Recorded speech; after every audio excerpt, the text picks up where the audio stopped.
Hello, welcome again to the lecture series for FP1 with structure identification. We are now in Module 4, wood physical properties. So for Module 4, with physical properties, we have 3 lessons. Lesson number 1 is to analyze and solve problems in relation to wood-specific gravity. So we have wood-specific gravity as our lesson number 1. Lesson number 2 is to understand relation to maximum and minimum moisture in wood, Mmax and Mmin. And lastly, the buoyant force of. So again, as a review for the course requirement, for Module 4, the requirement is just your problem sets for each lesson, and laboratory exercise for the final exam. Compiled laboratory exercises. Later, I will also send to you the laboratory exercises for final exam. Now for Module 4, wood physical properties, the description of this module is the analysis of physical properties in wood through understanding of wood-specific gravity, Mmax and Mmin, and buoyant force. So this module serves as a guide in understanding and quantifying physical properties in wood. Wood properties such as its specific gravity, maximum and minimum moisture in wood, and the buoyant force of wood. In this module, we will be applying theoretical formulas in quantifying and solving specific gravity, maximum and minimum moisture content in wood, and the buoyant force of wood. We will be focusing just on 3 major topics: specific gravity, Mmax and Mmin, and buoyant force. These are our module outcomes. Again, the module requirement at the end of this module, the students will analyze and solve problem sets in relation to specific gravity, Mmax, and Mmin. So please answer the module 3 test.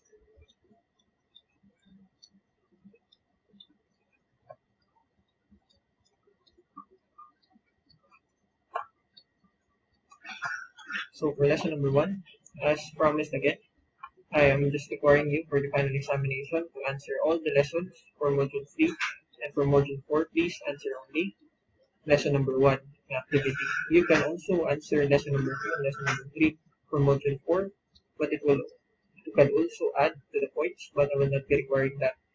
So manhin na po ito mga coverage so atong final exam, specific gravity. So coverage for final exam will be from percent moisture content with density. We have shrinkage and swelling, and lastly, specific gravity. So at the end of this lesson, students should be able to analyze and solve problems in relation to moisture content.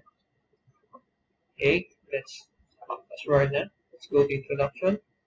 We have specific gravity. What is specific gravity? G. It is defined as the ratio of the density. It's a ratio of the density of a substance over density of the water. This can be shown by the formula G of substance, or specific gravity of the soluble substance is equal to density of the substance, which we already discussed in our previous lesson in Module 3, density over density of water. Now, density of water is more or less constant. Later, we'll discuss about the constant value of density of water. Now, therefore, the specific gravity of wood is equal to the density of the wood and the density over density of water.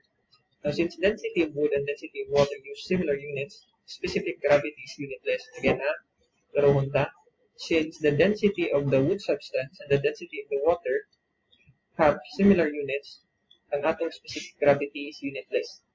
In consideration of density of wood substance, density is based on all weight of soluble substance alone, and the weight of include water is excluded. So in density, wala na to be include ang weight sa water. So the density of the wood substance is different from density of pure wood. Density of wood substance, dWs, wood substance is equal to oven dry weight, WO. Don't forget, balik na po sa review sa inyong percent moisture content determination ng lecture. WO, or oven dry weight of the wood, over the volume at particular moisture content. WO is the weight of the total wood substance. The formula for specific gravity, certain moisture content M is, this is the formula. Gm, or specific gravity at particular moisture content, is equals to oven dry weight, WO, over Vm. Okay? Over dW. Or this one, WO divided by, close open parenthesis, Vm times density of water. Where Gm, specific gravity at moisture content M, WO is the oven dry weight of wood, Vm is the volume at particular moisture content M, remember ha, same dapat pareha gyapon sa atong gi-discuss about sa density, percent moisture content.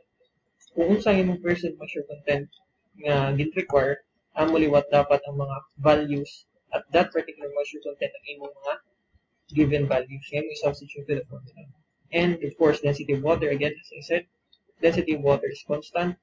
Density of water is equals to 1 gram per cubic centimeter or 1 ton per cubic meter or equal to 62.4 pounds per cubic feet. Now, in the above equation, specific gravity has an inverse relationship with volume. Masabutan na, since change in moisture content can cause shrinkage or swelling, or change in volume, specific gravity is influenced by fluctuation in moisture level in mood. Mo nang atong first lesson sa module 3 is percent moisture content, as what I said in our lesson number 1 module 3, that moisture greatly contributes to the change in the different physical properties of wood, such as sa pinakadako na influence. That's why halos sa tanan natong i-discuss yan sa module 3 and module 4, there is always percent moisture content involved. Now, moreover, since shrinkage and swelling occur only at below FSP, specific gravity is considered constant above FSP. Since volume is also considered constant beyond FSP. Mopto, again, FSP and palimot is 30% moisture content and above. WO1 and WO constants are not affected by changes in moisture content. Always keep it in mind. Now, in order to fully understand, let us look at this example. Example number 1. A piece of wood where volume is 100 cubic centimeter and weight is 80 grams at 65% MC. Now, compute for its specific gravity. So, G at 65%. Now, may nakita volume, given nga 100 cubic centimeter. May nakita ta weight at 65% MC is equals to 80 grams. And ang atong ibibiling is G65. So check na, pareha sila kanang moisture content. 65%, 65%, and 65. So you just substitute that to the formula. G65 is equals to WO over volume at 65 times density of water. Now the problem is, dili given ang atong nga WO or ang oven dry weight.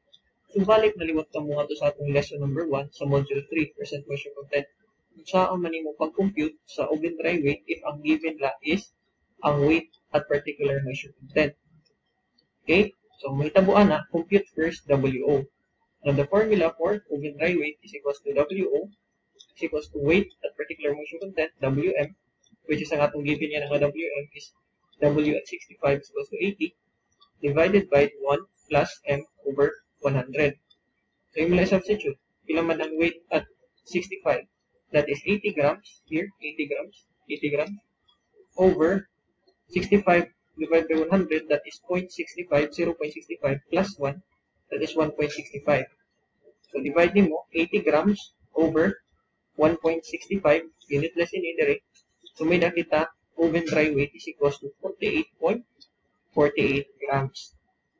Now, balik na ka sa formula na sa specific gravity. Kaya may da naman kaya na nga computed oven dry weight, which is 48.48 grams. Hence, substitute the formula, G, specific gravity at 65% MC, is equals to oven dry weight, 48.48 grams, over 100 cc, which is volume at 65% MC, given 100 times 1.1 gram per cubic centimeter, which is the density of water. 100 times 1, we have 100. 48.48 divided by 100, we have G65 or specific gravity at 65% MC, that is 0.4848. That is unitless. Okay? Cancel naman mo ang grams, kayo na, grams per cubic centimeter. Cancel ang grams, cancel ang cubic centimeter. So, may mo siyang unitless. So, ang specific gravity is 0.4848. Sugad lang. Yan na lang kasimple na po. Again, ang atong discussion sa specific gravity. Now, just put in mind, always follow lang ka mo sa provided given na formula. Ayaw kalimot that there are constants. Again ha, ang density of water even if dili na ibutang nato sa ato nga problems, kinahanglan maaram na kam na constant na siya. Density of water is 1 gram per cubic centimeter. Okay? And always remember also that pareha gyapon sa density nga akong i-discuss, dapat pareha sila og values at that particular percent moisture content. So kung ang ibibiling G65 or specific gravity at 65% MC, dapat ang imo diring mga given W at 65% MC, volume at 65% MC. If kuan gani, if ang given gani ang ibutan diri W at 55, so mahimo imo anay computon ang for example ganito ka balik na. For example, may da ako given nga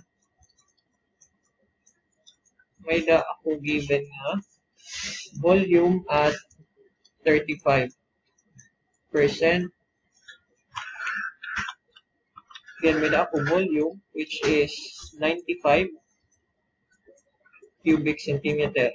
May da ako weight at 75 is equals to 240 grams. Now, ang require what is asked is specific gravity at 35% MC. So may mabuhaton. Now, since dili siya pareha ini, dapat 35. Kung 35, specific gravity at 35% MC, dapat ining imong given, dapat 35 na. Kani check na. 35. Now, ang problem, if kani, di mao. So, ang imong buhaton first is to, usually what I told you on our previous lesson, compute first for oven dry weight. Once makompute mo ang oven dry weight, dili ka na makaproblema, bisan pagpila na ang compute mo nga weight at that any particular moisture content. Okay, may da ka naman value sa oven dry weight. So, ang unang buhaton nimo, first step, number 1, compute first for oven dry weight. Number 2, compute for W at 35% MC. So, once may da ka na nga value, then you can now go to the formula sa G, sa specific gravity, kay equals naman sila tanan nga at that particular moisture content. Again, dili ka pwedeng mo substitute sa mga values if ang ilang nga percent moisture content dili parehas. Kailangan pa ninimo ni i-compute ning W35 para equals na sila tanan. Okay? So, mga wala kasunod, kung nag-want pa diha, nag-release again, just follow, just rewind, replay ang atong mga lecture video tutorials. Balik-balik ko lang ninyo and then practice lang. Practice. Pag nagpa-practice ka muna, masayo na lang na para sa iyo. Okay? Again, balikon ko that for the final examination, ang atong coverage, we have percent moisture content determination, we have wood density, we have shrinkage and swelling, and lastly, ang atong hygroscopic specific gravity of wood. Amo lang na ang akong lesson na ako cover sa atong final examination. Hopefully, inyo nang studyhan.